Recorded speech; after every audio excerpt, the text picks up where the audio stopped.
All right, so let's talk about the camera gear. So here's what I have in my bag, and then I'm going to break everything down on the following slides. So I have a Canon 5D Mark IV. I have a Canon 50 1.2, a Canon 100 2.8. I use an Expo disc, SD cards, of course. We're going to talk about the software, having a computer, and then tripod. And then a tripod. So first of all, the camera. I started out with a Canon 60D. It's a very budget-friendly camera. I don't even think they're making it anymore, so I think it would be comparable to maybe a Canon 70D or one of the Rebel series. But I have since upgraded to a Canon 5D Mark IV, and I love this full-frame camera. I love how it handles low light. This is really important, especially if you're shooting natural light. I also love the amount of focal points that it has. If you currently have a crop sensor camera, you probably only see 9 focal points, maybe 11. Well, the Mark IV has 61 focal points, so it makes focusing on your subject really easy. Now, the two lenses that I use religiously for every session is a Canon 50 1.2. This is a classic lens. I think everybody needs to have this lens in their camera bag. And then a Canon 100 2.8. This, again, it's a macro lens, and this is so important for food photography because we are able to get nice and close to the food. Now, the Expo disc. This little tool is so important because it sets a custom white balance, and it saves us a lot of time whenever it comes to editing because it creates consistent images in camera.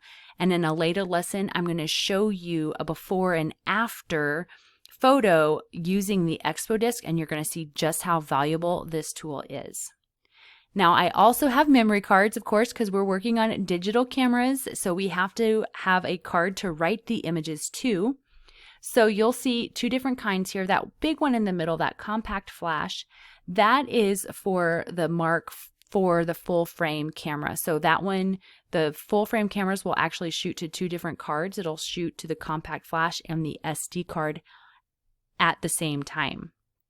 So that one is for a full frame camera.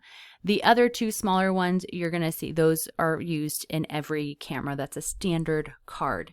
There's two things I want you to pay attention to whenever it comes to purchasing an SD card. One is the amount of space. We see 128 gigabytes and 64 gigabytes. It's really important to have a lot of space because raw files are so big, and we teach you all about raw files inside of Pretty Focus, but just know you need to have a lot of storage on your SD card. The other thing that you need is to make sure it is a fast card. You'll see these are 95 megabytes per second and 160 megabytes per second, and so that means that the camera is able to write or record the images onto the SD card faster, because the last thing you want to do is to get into the middle of a session and your camera start blinking busy at you. That means it's taking a really long time to get that image onto the card. So the faster it is, the faster it will write the images onto the card. And then you'll see below it, I have a card reader that I carry with me. My desktop does not have a card reader in it, so I need to have a secondary card reader that I can connect via USB that I can take the images from the card and put onto my computer. Now let's talk about the software.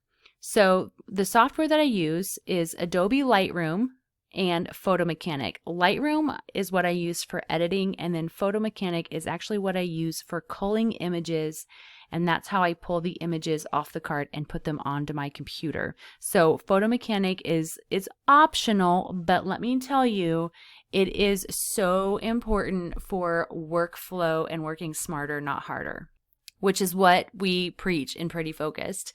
So whenever it comes to buying Lightroom, I highly recommend the photography package that comes with the Lightroom for desktop and mobile.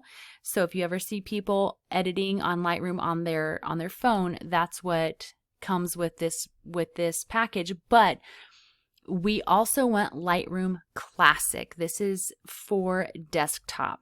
Okay, so we're actually doing all of the editing inside of Lightroom Classic, not the app version. Okay, bonus, because it also comes with Photoshop. So Photoshop can be really handy, but inside of Pretty Focus, we teach how to use Lightroom. Now, I can't talk about software without also talking about having a desktop or a laptop that can handle the software. Okay, so we're looking for something with a great processor. It's got a really good graphics card and a decent amount of storage. Okay, so you gotta have the right tool for the right job. It's really hard to do this on an iPad or on a Chromebook, especially whenever it comes to reading those raw files. The last thing I had on my list, which is optional, and that is a tripod. I shoot freehand, and so that means I don't use a tripod. There are a lot of food photographers who will use a tripod, and I will pull it out on occasion if I'm working in really, really low light and I need to bring my shutter speed way down. That tripod keeps me from having really shaky, blurry photos when I have a low shutter speed. So completely optional. It's really great to have in your arsenal just so you can pull it out when you need it. But for the most part, I shoot handheld.